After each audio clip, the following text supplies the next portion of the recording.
Don't let the now destroy the forever.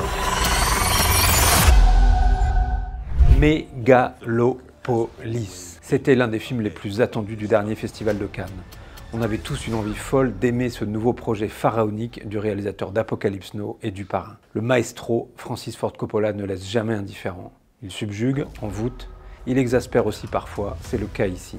Mégalopolis se veut une fable sur le déclin de l'Empire romain, transporté dans l'Amérique actuelle. Un discours sur les anciens et les modernes qui prend place dans un New York en bout de course. La ville doit être rénovée, repensée, deux clans s'affrontent, celui du maire, qui ne veut rien changer à la mécanique sociale poussée par les lobbies financiers, du béton et de l'acier, et celui d'un architecte trouble mais génial, Adam Driver, inventeur d'un nouveau matériau et qui souhaite faire de la ville un lieu d'harmonie entre l'homme et la nature. L'intrigue posée, le spectateur se perd parfois dans des tirades ampoulées. Pas facile de mêler la modernité du propos et les références permanentes à la Rome antique. La charge contre l'époque, le populisme, la corruption financière, les médias inféodés au pouvoir s'égarent dans un univers où le baroque côtoie parfois le bouffon. Reste que la mise en scène est belle, que les images de la ville sont spectaculaires et que Francis Ford Coppola en connaît un rayon sur les références cinématographiques. Et puis, à 85 ans, il reste optimiste sur l'avenir. À l'image de son héros dans le film, il affirme que les artistes ont la capacité d'arrêter le temps pour nous forcer à réfléchir.